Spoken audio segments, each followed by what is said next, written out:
Assalamualaikum warahmatullahi wabarakatuh. Hai teman-teman, apa kabar hari ini? Semoga kalian masih tetap semangat.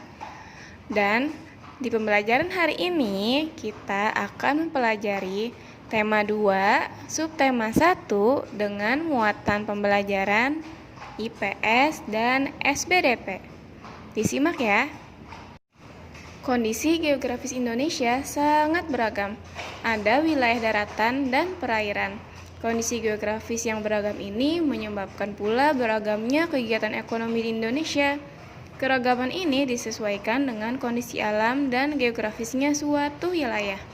Kegiatan ekonomi tersebut bertujuan untuk memenuhi kebutuhan hidup masyarakat agar tercipta kehidupan yang nyaman, dan setiap penduduk harus menghargai jenis kegiatan ekonomi tersebut. Lalu, apa itu kegiatan ekonomi?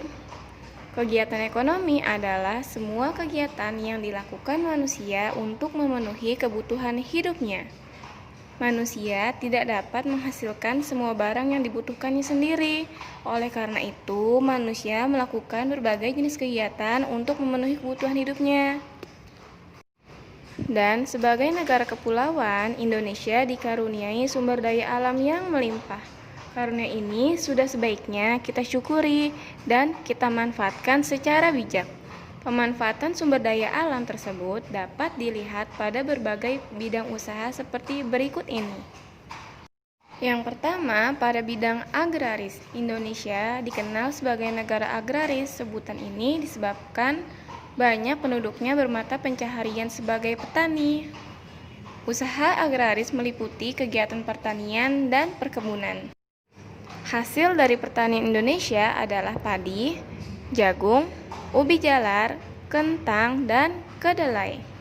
Untuk hasil perkebunan Indonesia yaitu karet, kelapa sawit, dan tebu. Selanjutnya ada peternakan. Peternakan adalah kegiatan hasil budidaya hewan yang diambil hasilnya. Peternakan dibagi menjadi 3 jenis. Pertama adalah hewan besar yang terdiri dari sapi, kerbau, dan kuda. Yang kedua, hewan kecil terdiri dari kelinci, kambing, dan domba. Dan 3, terdiri dari hewan unggas, yaitu ayam, itik, dan burung. Adapun hasil peternakan yaitu daging, telur, dan susu.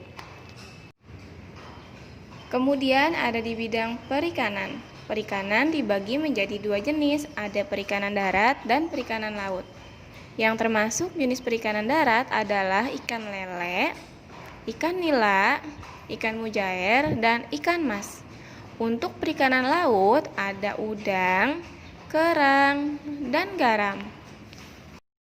Bidang pertambangan. Dilihat dari kondisi geologisnya, wilayah Indonesia mengandung banyak barang tambang. Barang tambang dapat dibedakan menjadi 3, yaitu barang tambang mineral logam yang terdiri dari emas, perak, dan tembaga. Kemudian ada barang tambang mineral non-logam yang terdiri dari belerang, gipsum, marmer, dan yang 3 ada barang tambang sumber energi, yaitu yang terdiri dari minyak bumi, batu bara, dan gas alam. Kehutanan. Hasil hutan yang ada di Indonesia yaitu kayu meranti, ulin damar, dan rotan yang biasa digunakan untuk membuat lemari, kursi, meja, dan lain-lain. Kemudian perdagangan. Perdagangan adalah kegiatan membeli dan menjual kembali kepada konsumen. Perindustrian adalah kegiatan mengubah bahan mentah menjadi barang setengah jadi atau barang jadi. Bahan mentah diperoleh dari melimpahnya sumber daya alam. Usaha industri ini bisa dilakukan secara perorangan ataupun kelompok. Dan usaha industri dapat dikelompokkan menjadi industri rumah tangga, industri sedang, dan industri besar. Contohnya yaitu industri makanan dan minuman, industri kosmetik, obat-obatan, serta elektronik. Kemudian ada di bidang jasa. Jasa adalah pekerjaan yang pelayanannya dapat dinikmati oleh orang lain. Contohnya adalah dokter, polisi, guru, montir, dan lain sebagainya. Coba kalian perhatikan di lingkungan kalian, ada kegiatan ekonomi apa sajakah yang ada di sekitar kalian? Teman-teman, coba perhatikan gambar yang ada di video ini. Pernahkah kamu berwisata mengunjungi tempat ini? Tempat yang berada di video ini disebut dengan wisata Kali Adem, yang terletak di lereng Gunung Merapi, Yogyakarta. Dahulu tempat ini menjadi tempat perkemahan yang asri. Akan tetapi setelah Merapi meletus pada bulan Juni tahun 2006, maka berubah namanya menjadi Lava Tour Kali Adem karena sebagian besar pemandangan Kali Adem berupa hamparan pasir dan batuan bekas lahar. Dan dari penjelasan sebelumnya, wisata Kali Adem merupakan jenis usaha di bidang pariwisata.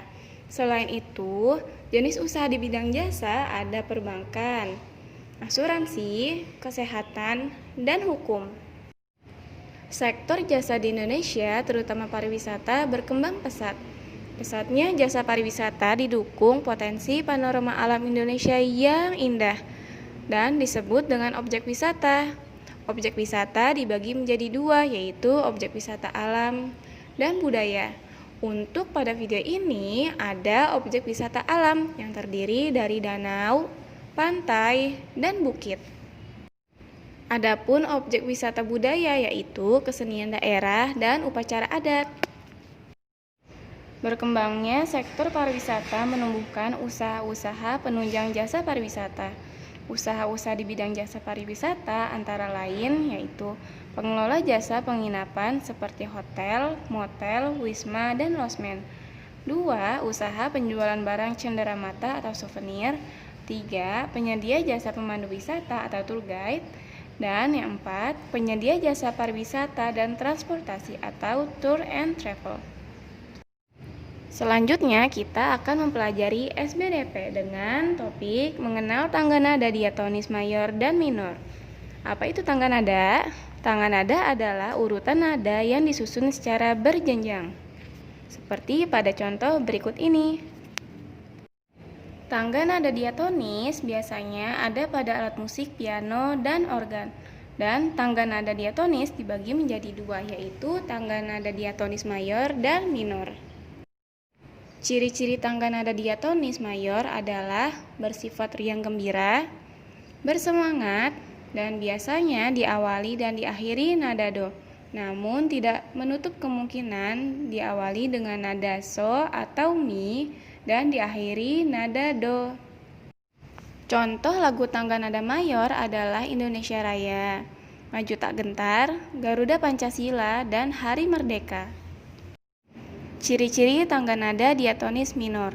Ciri-cirinya yaitu lagunya bersifat sedih, lagunya kurang bersemangat, dan biasanya diawali dan diakhiri dengan nada la.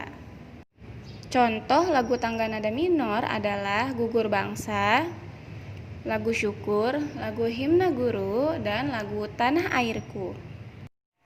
Dan untuk melatih pemahaman kalian, maka kerjakan halaman 38 bagian Ayo Menulis dan nyanyikan lagu tangga nada diatonis mayor yang berjudul Hari Merdeka dengan mengikuti instrumen lagu ini.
Cukup sekian untuk pembelajaran hari ini.